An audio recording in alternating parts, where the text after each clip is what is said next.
Member for Blain. Thank you, Madam Speaker.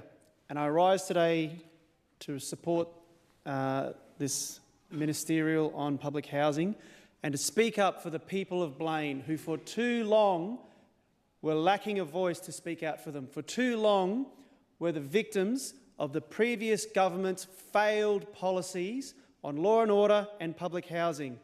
Madam Speaker, I agree with the member for Kerama. Public housing is a privilege, not a right. And I will be fighting for the rights of the people of Woodroffe, Maldon and 𝒊𝒄 to enjoy their homes, to enjoy a good night's sleep without having to suffer the noise and abuse carrying on all night, without having to suffer threats of violence for the simple act of walking out and talking to their neighbour and saying, "Hey mate, I've got to get up tomorrow for work. Do you mind turning it down?" And having things thrown at them, being threatened with sticks, calling the police, our hard-working police, who have assaults, things they need to be worrying about. Instead, they're going and responding to these public housing disturbances, all because of the failed policies of the previous government. Shame. I lived in public housing myself when I was a child. My mother was escaping domestic violence, and we went into public housing until we could find our own housing. I understand the value of public housing. I understand the need that it fulfills. But public housing is a privilege, not a right. We are a compassionate society. We are a wealthy society. And as that, we seek to look after those who are less well off. We seek to give people a hand up, not a hand out. But this is not a privilege without limitations. It is not a licence to terrorise your neighbours. If a family member has a house in town, it's not a licence to go there and use it as a crash pad with half of the family and then terrorise all the neighbours. This is not how we live in society. All we ask is the very simple expectation that we live in society together.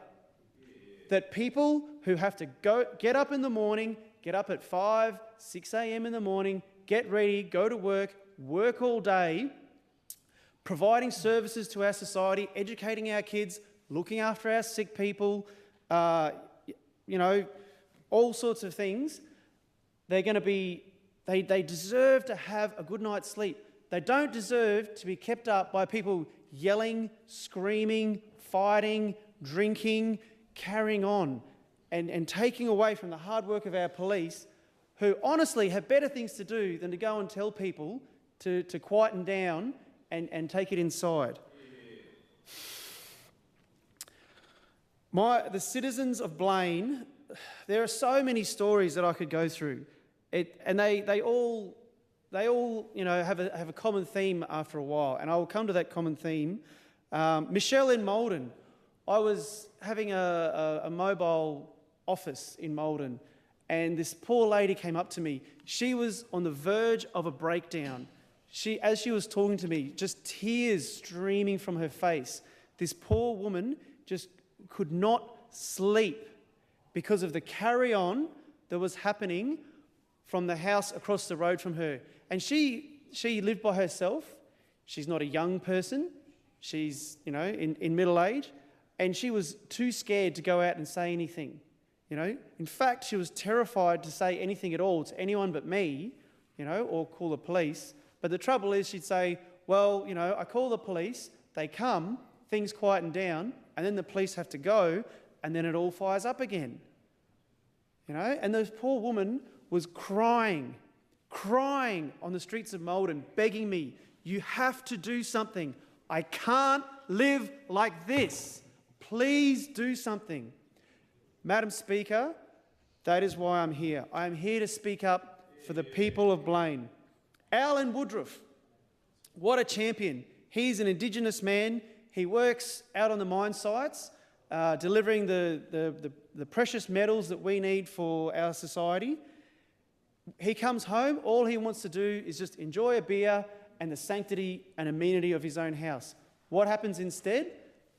The public housing next door, unfortunately the high-density public housing, people come in from out of town and just kick off. And I actually, during the campaign, I went and sat there with him one night, and what I saw through his fence next door was disgusting. Stolen cars coming and going, drinking, fighting, and worst of all, young children, toddlers, being exposed to all of this violence. That is no way for young children to live their life. I understand what it's like as a child to be exposed to domestic violence, to be exposed to this kind of behaviour, and it is not something that children should have to deal with. Children have the right. The member for 𝑔𝒊𝒄 talks about rights. Children have a right to grow up in a house that is calm, peaceful, where there are consistent rules, where they get all the food that they need. They're not scared about being physically assaulted or sexually assaulted, where they can grow and thrive to the fullest of their potential. So Al from Woodruff, I'm here for you and I will continue to fight for you. The people on Sibbald in Woodruff, another address that I've been to many times, and I would love to be there for happy reasons. I would love to be there celebrating, announcing a pizza in the park or a breakfast, something positive. But unfortunately, more times than I care to think about, I found myself there late at night with my family at home, talking to the neighbours, while one time there was even a stolen car, set alight, burning down across the road from these poor people. These are people who bought a home many years ago, some of them under the CLP government back in the 90s, when Woodruff was an upmarket place, a desirable place to live. The equivalent at the time of what 𝑯𝒐𝒓𝒎 is now, or Muirhead. And now these people are suffering. Luckily, we work with the local police, and from things quieten down, but then all it takes is a trigger event, a group come in from out of town, and everything fires up again. Baldwin Drive in Woodruff. I hear you. I stand up for you. Bombax in Malden. Melastoma and Staghorn. Staghorn, I'm working with the community housing providers to improve the amenity there. The member for 𝒂𝒑 said that we would be evicting people from public housing into homelessness. But I say to you, Madam Speaker, I say to this House, what about the 10 years' worth of people on the backlog who are already homeless right now? Right now, we have 10 years of people who don't have a home. And at the same time, we have people living in homes who don't respect the home. Sorry, let me back up. We have people living in homes, and the visitors to those homes don't respect the homes, don't respect the neighbours, and the system that the previous government set up continues that, empowers that behaviour, shields them from consequences. No more. This government has drawn a line in the sand and said no more. Public housing is a privilege, not a right. With privileges come responsibilities. A very basic responsibility that I think most people would accept is the responsibility to maintain your yard, the responsibility not to damage the house, a responsibility to manage the visitors that come to the house and their behaviour, a responsibility to manage the consumption of alcohol. Now, at this point, I do want to